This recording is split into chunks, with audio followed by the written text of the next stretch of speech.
listening to Kenne's Talk Show. You already know what time it is. Make sure to smack up that bell and subscribe button. Today we will be continuing our side hustles out there. If you haven't watched the previous episode, please make sure to go check it out. And if it was helpful, make sure to leave a comment, subscribe, share with all your friends and family. Now, I would start with freelancing.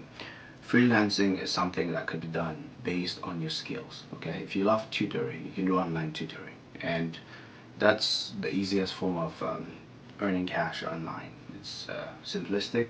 If you know the skills, if you're a scholar, if you're intellectually, capable of tutoring or others, if you feel confident enough that you can tutor people, you can do that. Part of freelancing as well could be writing.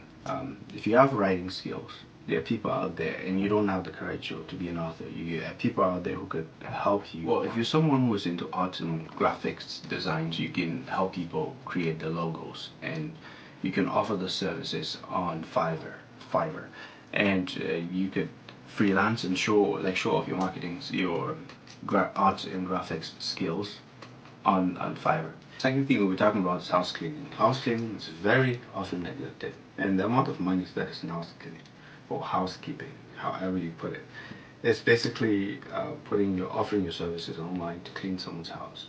There are lots of people out there who are, I don't want to use the word, maybe lazy or too busy, that they can't do like the whole cleaning of the house, and they can hire people to do that.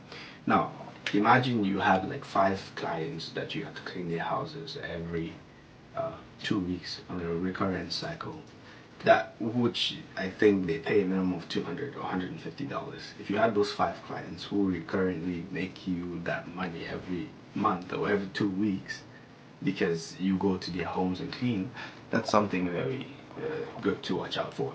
Also, during the process of housekeeping, what I think is the more you network with the people, the more clients you can obtain. And by networking, I'm not only saying referral and finding other customers that you can have as the house clean as well. Networking, you could hear something from the owner of the house that you're cleaning. They could have information about a particular thing that could change your life, and so I look at that like a win-win situation where you do house cleaning at the same time you talk to people and find out a lot about what's going on in today's society. So that's something that I would most definitely consider. I mean, I've done house cleaning before back in my days of when I was a student. I pretty much not for long, but it was just for a couple of clients and stuff. And yeah, that was the easiest cash grab that I had. Now the next thing I'll talk about is Handyman. There are people out there who can change a light bulb in a house, okay? And so they require the services of a handyman or something like a repairman. So a handyman is basically someone who does minor repairs to your home or to small items around your house that needs servicing.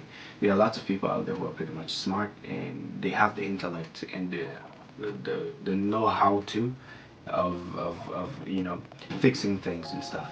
It's lawn mowing or snow removal. Okay, snow removal, it's beginning to feel like Christmas already, and snow will soon be falling. You can walk around your neighborhood, knock on doors and take $20 to shovel the snow for like an elderly person or whoever.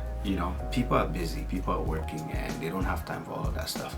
And so just shoveling that snow and grabbing your $15-20 can make you a lot of money. Like, find a neighborhood where you think, those outstanding houses, those very rich neighborhood, and basically knock on the doors and say, okay, well, can I shovel your snow for da-da-da-da-da, and you make your money from that one. And the next thing that we'll be discussing is personal shopping or personal shopper.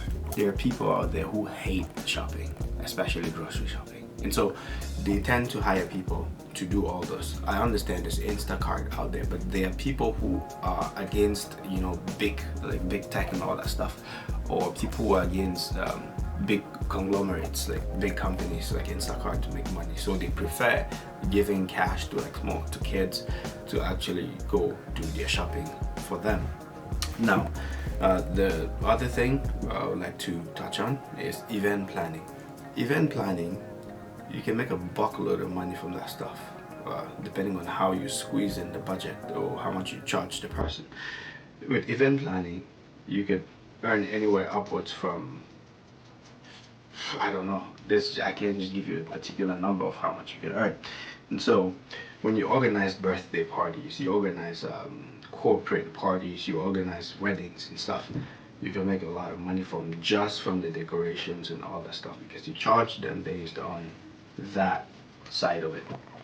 So car washing is the next thing I would like to discuss. Car wash. Mobile detailing, mobile car wash is something that hasn't taken Canada by storm yet. You know, well, you're only eligible for this if you own a car that you could, commute from one place to another to make money.